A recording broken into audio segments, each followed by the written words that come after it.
অপর দিক দিয়ে আমরা যে আলোচনাগুলি শুনে আসছি, ধারাবাহিক আলোচনার অনেকটাই নিয়ম হারিয়ে ফেলেছি বিভিন্ন কারণে। তারপরে বলছি, কোরআন হলো একটা দরিয়া। কোরআন একটা কি দরিয়া। এ কোরআনুল কারিমার একটি আয়াতের ব্যাখ্যা করতে 2-4-6 মাস বছর কেটে যাবে, কিন্তু আমরা এটা বুঝি না, তাই করতে পারি না। করতে গেলেই বেঈমানদের বাধা আসে, কিছু মুসলমান মুনাফিকদেরও বাধা আসে তাদের পক্ষ থেকে, তাদের কলিজায় লাগে। সেই জন্য এই দরিয়ার পুরা কথা বর্ণনা ব্যক্ত করা সম্ভব হয়ে ওঠে না। আল্লাহ রাব্বুল আলামিন এই জন্যই ঈমান ঠিক রাখার জন্য, ঈমানটাকে তরল তাজা রাখার জন্য নবী রাসূল আম্বিয়া আলাইহিসসালাতু ওয়াসসালামকে যুগে যুগে পাঠা দিয়েছে। আল্লাহ পাকেরই খেয়াল খুশি মতো সর্বশেষ পয়গম্বর নবী মুহাম্মদ রাসূলুল্লাহ সাল্লাল্লাহু আলাইহি সাল্লামকে পৃথিবীতে পাঠা দিয়ে নবুয়তির দরজাটা বন্ধ করে দিয়েছেন, যে না, নবী পৃথিবীতে আগমন করবেন না। আগমন করবেন না বিধায় আল্লাহ রাব্বুল আলামিন পাশাপাশি বললেন যে আগমন করবেন না, কিন্তু আমার জ্ঞানী যারা বান্দা তারা দিন প্রচারও বন্ধ করবেন না। তারা কারা? রাসূল বলেছেন, হাদিসে এবার যাই, আল ওলামা ওয়ারাসাতুল আম্বিয়া। রাসূল বললেন আলিম ওলামা এরা হলো আমার ওয়ারিস সূত্র। যেমন জমির ওয়ারিসদার কারা হয়? ছেলে মেয়ে ওয়ারিস পায় নাকি? নিঃসন্তানই হলে, নিঃসন্তান যদি হয় কেউ, তাহলে সে মারা গেলে ভাই বেরেদা, ভাই ভাতিজারা এরা সম্পত্তির মালিক হয়ে যায়, ওয়ারিসকারী এরা, ওয়ারিসদার এরা। অনুরূপভাবে রাসূল ওয়ারিসকারী কারা? আলেম ওলামা। আপনি আলেমকে যতই খারাপ করেন না কেন, আপনার কাছে খারাপ হতে পারে, কিন্তু রাসূলের হাদিসের কাছে খারাপ নয়। হাজার হাজার গুণে, অনেক অনেক গুণে ঊর্ধ্বে তার মর্যাদা রয়েছে। সুতরাং আলেম ওলামার মর্যাদা আপনি না দিলে কোনো আসা যায় না, আল্লাহ দিবেন, রাসূল দিয়েছেন। আর এলেমের জ্ঞান বন্টন রাসূল সরাসরি করেছেন, এখানে কোনো মানুষ বন্টন করে দেয়নি। দেখেন না, কত মানুষ হাফেজ হয়, মৌলানা হয়, নামাজ পড়ে না। অনেক আলেম ওলামা আছে নামাজ পড়েন না, অনেক হাফেজ আছে নামাজ পড়েন না। তার মানে এলেম বন্টন করেছেন, কিন্তু এলেমটা সে রাখতে পারি নাই তার নৈতিক দায়িত্ব চরিত্র তার অভাবের কারণে।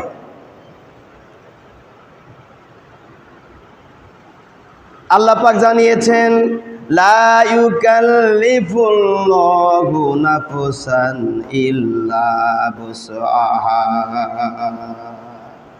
আল্লাহ রাব্বুল আলামিন মানুষের যেটুকু সাধ্য আছে, এই সাধ্যের উপরে কারোকে কষ্ট দেন না। কষ্ট আমরা তৈরি করে নিয়েছি, তাই কষ্ট আসে। আল্লাহ পাক জানান এই জন্য, লা ইউকাল্লিফুল্লাহু নাফসান ইল্লা বুসআহা। আল্লাহ সাধ্য তো বান্দারে কষ্ট দেন না। লাহা মা কাসাবাত আলাইহা মাকতাসাবাত। আল্লাহ পাক যে যে কাজ করবে সে কাজের প্রতিদান অবশ্যই সে পাবে। আপনি ভালো কাজ করেছেন, আল্লাহ কোরআন এটা ওয়াদা আল্লাহ করলেন, বান্দা যদি ভালো কাজ করে আমি আল্লাহ ভালো কাজে প্রতিদান দিব। আলাইহা মাকতাসাবাত, মন্দ কাজ করলেও আমি মন্দ প্রতিদানও দিব। প্রতিদান তো দুইটা, একটা ভালো একটা মন্দ, সুসংবাদ আর দুঃসংবাদ। সুসংবাদ দুই প্রকার আছে, আল্লাহ পাকের কোরআনের ভাষায় বলা হয়েছে যে সুসংবাদ দাও ওদেরকে যারা নামাজ পড়ে না, রোজা করে না, হজ করে না, যাকাত দেয় না, ইসলামপন্থী নয়, ওদেরকে সুসংবাদ দাও জাহান্নামের। এদের একটা সুসংবাদ। আপনাকে দাওয়াত দিয়েছেন, আপনি কি একজন আপ্যায়ন করার জন্য বাড়িতে নিয়ে যাবেন, এইটা বলা, এটাও একটা সুসংবাদ। সুসংবাদ দুই রকম হয়, দুঃসংবাদ দুই রকম আসে, একরকম নয় ভাই। তাই আল্লাহ রাব্বুল আলামিন জানিয়েছেন, বান্দা শোনো, লাহা মা কাসাবাত আলাইহা মাকতাসাবাত। যে যে কাজ করবে যতটুকু পরিমাণ পাপ করবে, অন্যায় অবিচার করবে, আমি আল্লাহ রাব্বুল আলামিন সেই পরিমাণ তাকে দান করব। আর যেই পরিমাণ সে উপযুক্ত হয়েছে তার অবদানের, ওই অবদানটা তাকে মাহরুম করব না। অবদান যা প্রাপ্য আমি আল্লাহ পুরাপুরি তাকে দিয়ে দেব। আল্লাহ পাক জানালেন। এরপর আল্লাহ পাক জানাই দিলেন, রব্বানা লা তুআখিযুনা ইন নাসিনা আও আখতানা। আল্লাহ রাব্বুল আলামিনের কাছে জানি দোয়া করতে হবে, হে আমার রব, হে আমার প্রভু, ভুল বা ত্রুটির জন্য আমাকে আপনি পাকড়াও করবেন না। মানুষ না মানতেই ভুল। এ ভাই, ভুল নাই কোন মানুষটি বলেন তো? আরে আদম আলাইহিস সালাম সেই তো ভুল করলেন, আমাদের আদি পিতা, আদি নবী, আদি পিতা, তিনিই তো ভুল করলেন। যার কারণে আল্লাহর সেই জান্নাতের ভিতরে যিনি ছিলেন, সেই জান্নাত থেকে আল্লাহ দুনিয়ায় পাঠা দিলেন। কেন? একটু ভুলের জন্য। তিনি ইচ্ছা করে ভুল করেননি। তাহলে ভুলের ঊর্ধ্বে কোনো মানুষ আমরা না, এটা তার প্রমাণ। এজন্য আল্লাহ জানিয়েছেন, লাকাদ কারামনা বানি আদম, আদম গোষ্ঠী এজন্য ভুল করবে। তারা বিভিন্ন কারণে, বিভিন্ন পর্যায়ে, বিভিন্ন সমস্যায় পড়ে তারা ভুল করবে। আদম গোষ্ঠী অবশ্যই তারা ভুল করবে।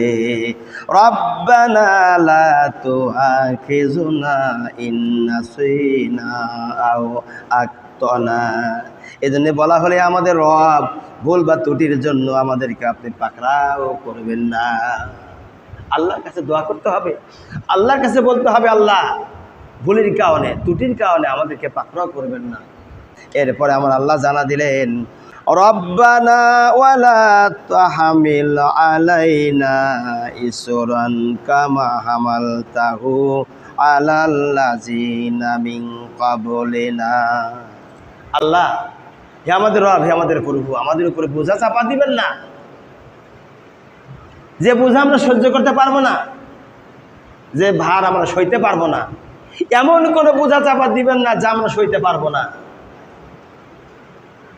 আল্লাহর কাছে ইস্তেগফার পড়া, বারবার দোয়া করা আমার আল্লাহ রাব্বুল আলামিন শিখিয়ে দিলেন বান্দাকে, বান্দারে শোনো, রব্বানা ওয়ালা তাহমিল আলাইনা ইসরান কামা হামালতাহু আলাল্লাযিনা মিন ক্বাবলিনা।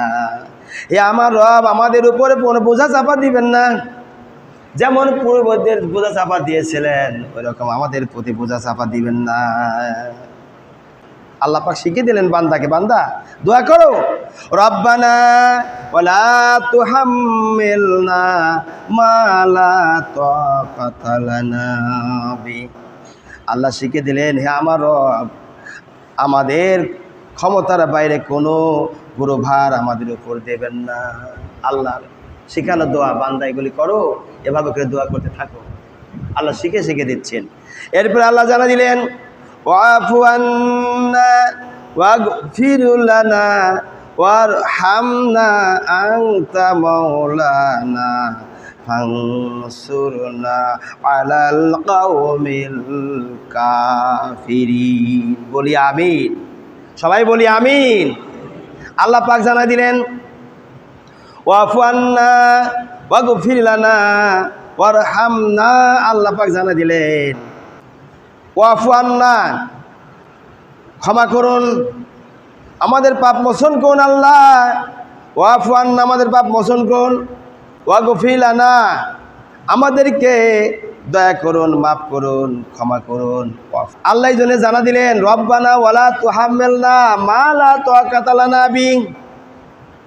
হে আমার রব, আমাদের ক্ষমতার বাইরে কোনো গুরুভার আমাদের উপর দেবেন না। এরপর আল্লাহ জানা দিলেন, ওয়াফান্না, বান্দা দোয়া করো, আমাদের পাপ মোচন করুন। ওয়াগফির লানা, ক্ষমা করে দিন। ওয়ারহামনা, আমাদের প্রতি দয়া করুন। আনতা মাওলানা ফানসুরনা আলাল কওমিল কাফিরিন। আর আপনি আমাদের একমাত্র অভিভাবক, কাফেরদের উপর আমাদের বিজয় দান করুন। বলি আমি। কাফেররা আজকে দেখুন না, ভারতীয় মুসলমানদেরকে অত্যাচার করছে, জুলুম করছে, নির্যাতন দিচ্ছে কাফিরেরা। এই দোয়া বেশি করে পড়তে হয়। সূরা বাকারার শেষ আয়াত, এটা পড়ার পরে আমিন বলতে হয়। যে কথাগুলো বললাম সম্পূর্ণ দোয়া। নামাজের মধ্যে যদি দোয়া এটা পড়া হয়, নামাজের মধ্যে সূরাটা পড়া হয়, আপনি আমিন বলবেন, লাস্টে গিয়ে আমিন বলবেন। যিনি পড়বেন তিনিও আমিন বলবেন, যিনারা শুনবেন তিনারাও এইটা পরে আমিন বলবেন। কি? লা ইউকাল্লিফুল্লাহু নাফসান ইল্লা বুসআহা লাহা মা কাসাবাত ওয়া লা মাকতাসাবাত রব্বানা লা তুআখিযনা ইন নাসিনা আও আখতানা রব্বানা ওয়া লা তাহমিল আলাইনা ইসরান কামা হামালতাহু আলাল লাযিনা মিন ক্বাবলিনা রব্বানা ওয়া লা তুহাম্মিলনা মা লা তাকাতা লানা বিহি ওয়াফু আন্না ওয়াগফির লানা ওয়ারহামনা আনতা মাওলানা ফানসুরনাল কাওমিল কাফিরিন। জোরে বলি আমিন। এই শব্দটুকু ব্যবহার করতে হবে, কারণ এটা পুরাটাই দোয়া। আজ কাফের উপরে বিজয় হবার জন্য আজ ফিলিস্তিনের মুসলমান কত বছর, প্রায় 50 বছর যাবত ধরে যুদ্ধ করতেছে। ঐতিহাসিকবিদ লেখে যে 1500 বছর প্রায় হবে। আর কোন কোন ইতিহাসবিদ লিখেছে না, 50 বছর যাবত ধরে ফিলিস্তিনিরা যুদ্ধ করতেছে, কাফেরদের সাথে, বাতিলদের সাথে লড়াই করতেছে। কেন লড়াই করতেছে? মসজিদ আকসা, সেই আমাদের পূর্বের যেদিক হয়ে আমরা নামাজ আদায় করেছি, এই মসজিদ আকসার ব্যাপারে অনেক তাফসিরবিদ, তাফসিরকারক, হাদিস বিশারদগণ অনেক ব্যাখ্যা গুরুত্বপূর্ণ দিয়েছেন। কিন্তু মুসলমানরা বিজয় এসেও হেরে যাচ্ছে, মুসলমান বিজয় এসে হেরে যাচ্ছে। দেখুন না, ইরাকের প্রেসিডেন্ট সাদ্দাম হোসেনকে কীভাবে পরাজয় করালো, অনুরূপভাবে ইরানের প্রেসিডেন্টকে কীভাবে পরাজয় করার ব্যবস্থা করতেছে। বিভিন্ন রকম বোমা দিয়ে, বিভিন্ন রকমের উপর হামলা, নিচে হামলা, স্থল হামলা, পানিতে হামলা, হামলার উপরে হামলা চালাচ্ছে। আজ ভারতীয় মুসলমানের উপরে আবার দাঙ্গামা হাঙ্গামা শুরু করেছে মোদি এবার ক্ষমতায়। এতে স্বৈরাচার, এই স্বৈরাচার ক্ষমতায় যে আবারও শুরু করছে মুসলমানদের উপর অত্যাচার, জুলুম, নির্যাতন। ভারতীয় মুসলমান খুব একটা সুখী নাই, আপনারা নিশ্চয় অবগত আছেন, দেখতেছেন। আগের যুগে ফেসবুক ছিল না, ইন্টারনেট ছিল না, তাই আপনারা এত কিছু জানতে পারেননি। এখন ইন্টারনেট, ফেসবুক হবার কারণে ভারতীয় মুসলমানদেরকে ধরে যেভাবে আঘাত করতেছে, মা বোনে যেভাবে অত্যাচার করতেছে, এটা বলার বাহিরে, বলা যাচ্ছে না। এতই তাদের উপর অত্যাচার, নির্যাতনের পাহাড় চাপা দিয়েছে। শুভেন্দুর অধিকারী, এই যার সন্তান, যার বাড়ি বাংলাদেশে ছিল, সেখানে গিয়ে সে এখন হাম্পাই ডাম্পাই শুরু করেছে, যা আকাটার বাচ্চা আকাটা। এই যার সন্তানটি মুসলমানদের 14 বছরের আগে গরু জমি করতে দেবে না, আবার ঘোষণা করেছিল যে মুসলমানের কোনো গরু জমি করতে দেওয়া হবে না। তার মানে ঈদে কোনো গরু জমি করতে দেবে না, কোনো অনুষ্ঠানে, ধর্মীয় অনুষ্ঠানে গরু জমি করতে দেবে না। ওর বাবাটি সম্পত্তি সারা দেশ বোধ হয়, যেখানে মুসলমান রয়েছে 20 কোটি কমপক্ষে। ভারতবর্ষে মুসলমান রয়েছে, বাংলাদেশ যতগুলো মুসলমান আছে, আমরা হিন্দু, মুসলমান, বৌদ্ধ, খ্রিস্টান দিয়ে 20 কোটির মতো আছি। অনুরূপভাবে ভারতীয় মুসলমান রয়েছে 20 কোটির ঊর্ধ্বে, নিচে নয়। অথচ সেই জায়গায় কাফের মুশরিকরা বেশি সংখ্যার দিক দিয়ে। এই জন্য আজকে মুসলমানদের মা বোনদের অত্যাচার করতেছে, যুবতী মেয়েকে জোর করে টান দিয়ে ধরে নিয়ে যাচ্ছে, বাবার সামনে, মায়ের সামনে মেয়েকে ধর্ষণ করতেছে। দেখেন না ফেসবুকে, কেন হচ্ছে এগুলো? কি কারণ হচ্ছে এগুলো? এটা বোঝা লাগবে। আমাদের ইমান দুর্বল, ইমান জয়ীফ, আমাদের ইমান উপরে প্রভাব পড়তেছে না, ইসলামী প্রভাব পড়ছে না। কারণ আমাদের মনের মধ্যে রয়েছে অনেক পেঁয়াজগো শয়তানি। নামাজ পড়ি, শয়তানি যাচ্ছে না। নামাজ পড়ি, চুরি করা যাচ্ছে না। নামাজ পড়ি, ডাকাতি করা যায় না। নামাজ পড়ি, জেনা করা যায় না। নামাজ পড়ি, ধর্ষণ করা যাচ্ছে না। মুসলমান দাবি করি, জমির আইল ঠেলা বন্ধ করছি না, মানুষের জমি ভগ দখল করে নিজের জমির মধ্যে ঢুকায় নিয়ে খাচ্ছি। ওই খাদ্য হারাম, আর ওই হারাম খাদ্য খাবার খেয়ে আপনার ইবাদত হচ্ছে না, বিধায় ইমানি তাজাল্লি পয়দা হচ্ছে না, যার কারণে যুদ্ধের ময়দানে গিয়ে পরাজয় বরণ করছেন। ইসলামের কথা বলতে আপনি ভয় পাচ্ছেন, সত্য কথা বলে আপনি ভয় পাচ্ছেন। আপনার ভিতরে রয়েছে শয়তানি টাকা পয়সা, এই জন্য আপনি ন্যায্য হক কথা আপনি বলতে পারেন না, মুখে এসেও বাধা আসে, বলতে পারেন না। এগুলো তাহলে কি করতে হবে? এখন তওবা তালিম পড়ে, ইস্তেগফার পড়ে, কি পরিমাণ মানুষের টাকা পয়সা চুরি চামারি করা হয়েছে, এই পরিমাণ অন্তত তাদেরকে তো পাওয়া না গেলেও বিভিন্নখানে দান সদকা করে দিয়ে, এতিম মিসকিন গরিবদের বিলা করে দিয়ে নিজের জীবনের যৌবনটাকে তাগড়া করতে হবে। জান্নাতের উপযুক্ত, জান্নাতের একটু উপযোগী 16 বছরের যুবকের মতো হইতে হবে। তাই না হলে আপনি জান্নাতে কি করে যাবেন বলেন? সারা দুনিয়ার ওয়াজ শুনেও কোনো লাভ হবে না, 24 ঘন্টা ওয়াজ শুনেও কোনো লাভ হবে না যে এমন আকীদা ভালো না করেন। শত্রুতা করা বন্ধ করে দেন, মানুষের সাথে শত্রুতা করা বন্ধ করেন, চুরি করা বন্ধ করেন, ডাকাতি করা বন্ধ করেন, জেনা করা বন্ধ করেন, ধর্ষণ করা বন্ধ করেন, মানুষের সাথে কূটনৈতিক কথা বন্ধ করেন, মানুষের উপর অত্যাচার করা বন্ধ করেন। অটোমেটিকলি আল্লাহ আপনার মধ্যে ইমানি জোশ পয়দা করেন। ইমানি জোশ যখন পয়দা হয়ে যাবে তখন আপনার আর কোনো সময়ের জন্য কোনো ভয় হবে না। আল্লাহ তখন বলবেন ওয়ালা খাউফুন আলাইহিম ওয়ালা হুম ইয়াহজানুন। এ বান্দা, তুমি যা ভোগ করেছো আমার বাধ্যগত অনুগত হয়ে করেছো, আজ যাও, তোমাকে মাফ করে দিলাম। যারা বলুন সুবহানাল্লাহ। কিন্তু আজকে আমরা সত্য ন্যায্য কথা, শক্ত কথায় আমরা লজ্জিত হই, নিজেকে আমরা মনে করি আরে যা করছে এর চাইতে আমারটাই ঠিক, ওটা ঠিক না আমারটা ঠিক। এরকম করে মানুষ কিছু আকীদা নিয়ে চলাফেরা করছে। ও ভুল পথে আছে, তারপরে মনে করেন আমারটাই ঠিক, অন্যটা ভুল। না ভাই, আপনি নিজেকে, নিজের অন্তরকে জিজ্ঞাসা করুন, আপনার চলাফেরা ওঠা বসার গতিগতি ঠিক আছে কিনা। যত বড় আলেম হন গা আপনি, তাতে আমার আপত্তি নাই। যত বড় জ্ঞানী হন তাতে আমার আপত্তি নাই। সমাজ প্রধান যত বড় আপনি হন তাতে আমার আপত্তি নাই। কিন্তু আপনার বিবেক বিবেচনাটা সঠিক রাস্তায় ব্যয় না করেন, আল্লাহর কসম আপনার একটা ইবাদত কবুল হবে না, একটাও কবুল হবে না, একটাও কবুল হবে না। ঈমান আকীদা সঠিক না করতে পারেন, দুরুস্ত না করা পর্যন্ত আপনি জান্নাতেও যাবেন না। এটা গত সময় বললাম না, এখন তো নামাজ কাজা করেছেন, আপনার নাম আপনার পিতার নাম সহকারে জাহান্নামের গেটের সাথে লেখা থাকবে অমকের পুত্র অমক জাহান্নাম।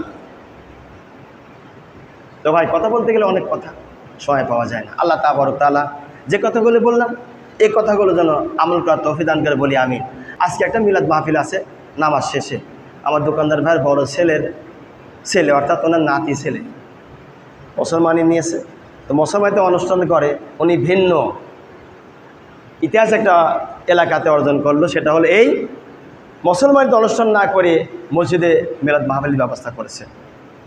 আপনারা বাকি নামাজ বাদে বসবেন, মিলাদ মাহফিল মসজিদে হবে ইনশাআল্লাহ।